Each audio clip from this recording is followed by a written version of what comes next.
Morning, everyone. We are about one full lecture behind now, and I'm going to make matters slightly worse because a lot of announcements have piled up. And one of them is that the week after the midterm, you know that the midterm is a week from Thursday, and everyone who's on CourseWeb got those two documents that sort of help with what kind of IDs you want to be aware of. Now, is there anybody who would like to have that on hard copy for any reason? You didn't get one probably yet. You got it? Okay, good. Oh, that's right. I put it.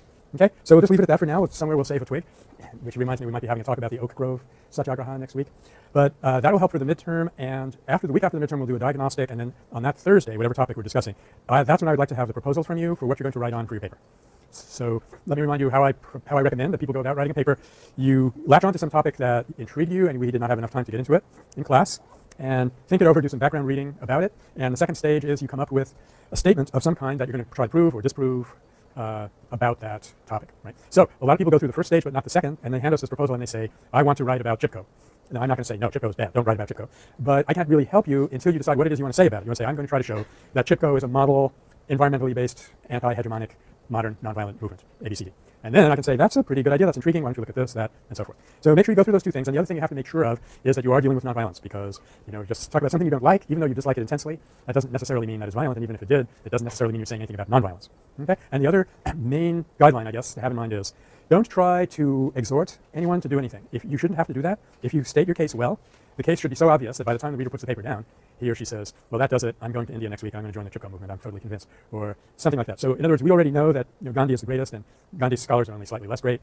And nonviolence is the salvation of humankind. We know that, so you don't have to hype it. You just have to lay it out, of course. So if you give us a good proposal on the Thursday, the 22nd of March, we'll get back to you the next week. We should be in good shape carrying on the conversation. Okay, I had an interesting, funny little adventure. Friday, I got an email, obviously a mass email, from somebody in the Homeland Security Department of Homeland Security saying, do you do radicalization? I said, do I do radicalization? I do nothing. But I said, no, actually. I answered him right away and said, not specifically. My expertise is in nonviolence. And I got an email back like in half an hour saying, thank you for your prompt reply. I'm sure we will never hear from this person again. So he will never find out that I actually have gone on record stating that I will not obey the Patriot Act. If you ever found that out, we would have a very interesting conversation. Other side of the bars. Let's see. We're going to be talking, I hope, in a little while about restorative justice. I was struck by an article in the paper, which I accidentally casually read just walking by the table, you understand. There's a picture of a woman sitting on one side of the table holding hands with two people who are holding hands with an older man on the other side of the table. He had a serious drunk driving record, got completely plastered one night, but nobody would come take him home, so he left the bar driving in his pickup truck. He was so drunk that he saw somebody riding on a bicycle, probably deliberately swerved into that person and killed him, and he was the husband of this woman. So this is a meeting to try to arrange some kind of rapprochement between them. So that is an example of one of the practices that we follow in the general area of restorative justice. And it was actually going on there in Santa Rosa with a photograph in the Press Democrat. It was very real. You could see the emotional turmoil that both of them were going through and that the mediators were trying to get them over. This is very, very intense. Hey, tonight I will be giving a talk at the Jesuit School of Theology right here in Berkeley, a couple blocks from here actually, in the Manresa Lounge, I think. Manresa is a city where Ignatius of Loyola had a vision or spent a lot of time in a cave or something like that. Anyway, it's now a lounge in Berkeley, just like the free speech movement is now a cafe. And that will be, actually I'm starting around 6:45 and going until 8 o'clock tonight. And the address is 1735 Leroy. And the title of the talk is Bridging Spiritual Practice and Social Change. I promise to get to that topic, although I probably won't be spending my whole time on it. You know me, and there's a notice if you want any. Almost finished. The only other announcement is to say that I got two very interesting announcements right before I left my office this morning, and I didn't have a chance to send you yet. And I will be sending them to you real soon. But I also wanted you to know that the Joan B. Kroc Institute for Peace and Justice at the University of San Diego is having internships this summer. You may or may not be aware of this. The Joan B. Kroc Institute is by far the most heavily funded peace and justice academic center in the U.S., possibly in the world. $26 million worth of hamburgers went into funding that institute. This is McDonald money, basically. So I find this extremely funny and somehow very gratifying. So I've spoken down there. It's an extremely beautiful place, interesting outfit, and I think you could have a good experience there. They don't serve hamburgers anymore. Having an internship. Okay, I want to now move on to wrapping up some loose ends of things that we've been talking about but didn't finish. I wanted to come off a comment that Sandra made, a friend from Costa Rica, when she was here. You remember when she was told that they were going to start a women's group, specifically women's group, her first reaction was, I don't need this. A me gusta los hombres.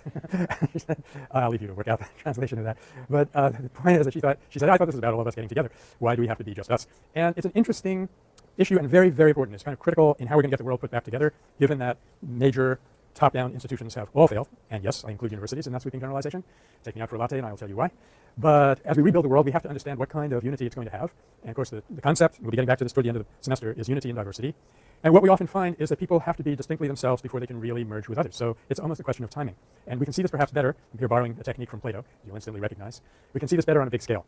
it was very important for Gandhi that India should develop a sense of its nationhood. So nationalism was very important for him. But when the time came, he was getting ready to drop nationalism and move on to a different kind of way of being in the world. But you had to get to nationalism before you got beyond it.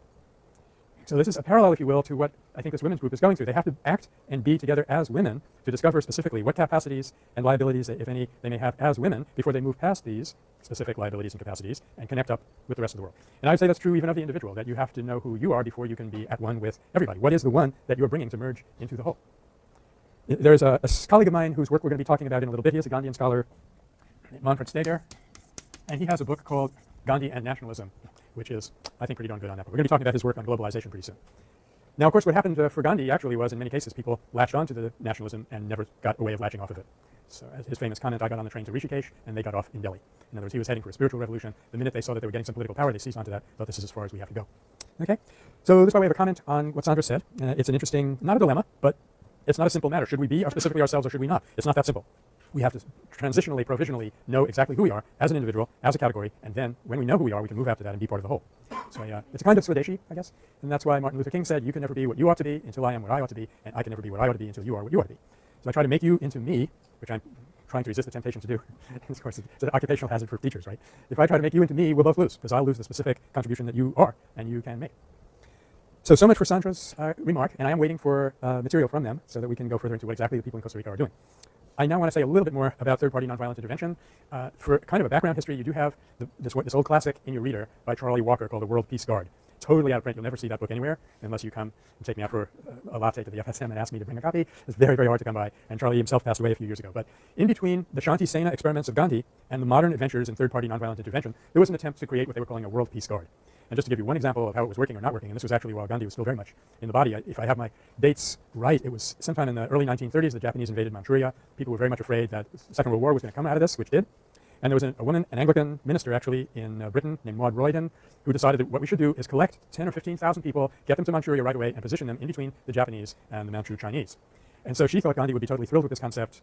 He, I don't think, ever made a comment on it directly, but Mahadev Desai and other people that she spoke to said to her, you pacifists are trying to use a weapon which you have not got. In other words, you haven't done the training, you haven't learned how to do this with the strategy, strategic thinking, you're just trying to rush in and put human bodies on the line. And we now know that this does not work very well. In the Balkan conflict, there were people who saw a notice in a bar late at night saying that the next morning a ship was leaving Brindisi and taking you over to the Balkans so that you could be a peacekeeper. And so after 3 or 4 hours of sleep, they staggered onto the ship the next morning, and they were terrible liability because they were disorganized, they had to be fed, they had to be housed, they didn't know the language, they knew nothing. Worst of all, they had to be protected. And so there was both disastrous failures and moderate successes in the Balkan peace team operation. So Gandhi, interestingly enough, and his people were dubious about this, and while they were waiting and trying to get it together, the battle spread out over a wide front, and it became impossible. So I guess I'm making 2 points. The dream has never died, and probably never will, but the implementation has not as yet been well understood.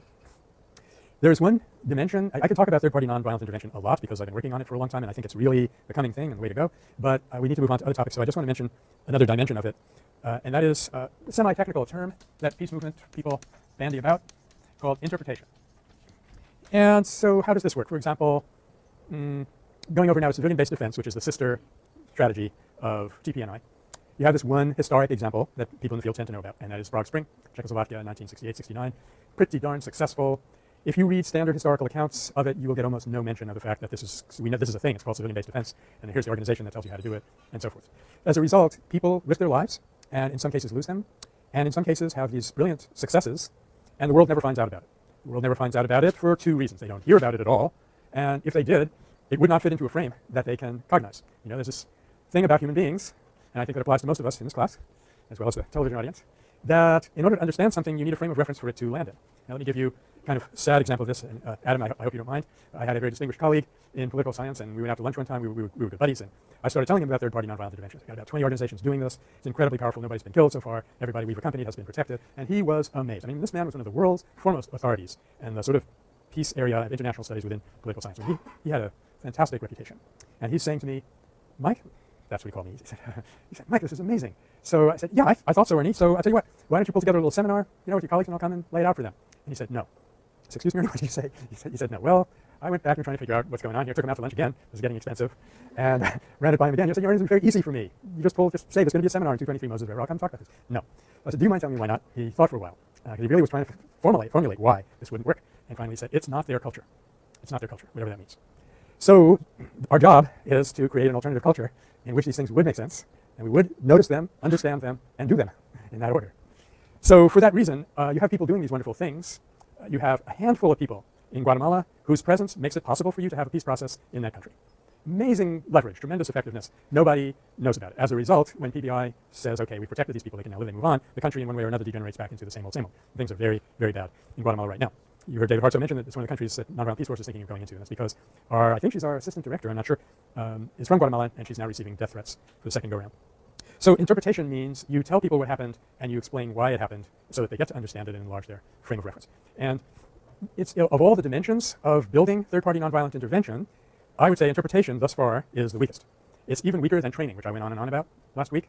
I don't know why I abuse you people so much sometimes, but I do get on these hobby horses and ride them. I think training is a weak point, but interpretation is in a way even weaker, because you have people do these incredible things at great cost to themselves, and then it doesn't do anything in terms of changing the world's mentality. So to get from here to the dream of John Paul Lederach, the Mennonite historian, of 250,000 interveners, very, very difficult.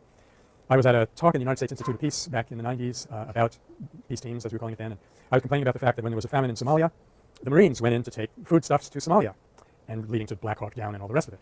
So I said, why is it that it has to be you military people? He said, tell me who else is organized enough to put 30,000 men with a supply line in the Horn of Africa inside 1 week.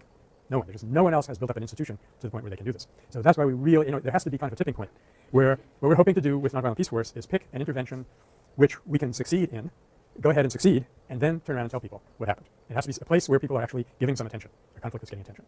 Now, one of I guess the main reason that we're not doing interpretation, we're not doing it nearly enough, is the demand is so urgent. As David was giving you to understand, it's been one of the most painful things that we've been through is the minute you announce that you exist, you get urgent appeals from 12, 15 countries. Please come help, we need you.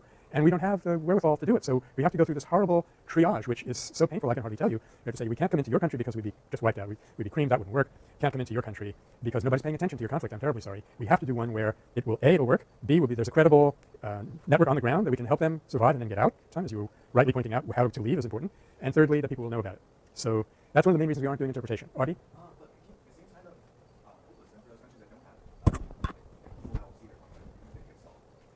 Well, the hope is that if we can get the category in people's minds, do a conspicuous intervention that works, and then say to people, you know what that was? It's called third-party nonviolent intervention. Any French literature majors here? You know, there's a famous scene in a play of Molière where he's getting rhetoric lessons, and he's talking to his wife, and he says to his wife, do you know what you just said? And she said, no, what did I say? She said, c'est de la prose. You're speaking prose. Did you know that? So it's kind of like that. We have to say to people, you know, they're going to be saying, oh my gosh, what happened? What a fluke. Where did these people come from? Stay calm. Don't tear your hair out. You know, Nicola, you can't afford it. And say calmly, say to them, oh yeah, no, this is a thing. It's called third party. Actually, it's about 50 years old, you know, but the reason you didn't hear about it, then you lay out your whole thing. When that happens, people will be more alert through the next one. And yeah, we can't solve all the conflicts that are going on right now, but if we solve the right conflict in the right way and do the interpretation, people understand it, we'll be able to prevent the next one. That's the hope. So I wouldn't say that any conflict is hopeless. It's always possible that people could wake up and figure out how to resolve it creatively, but it's, you know, in practical terms, it's often very, very difficult in the prevailing culture.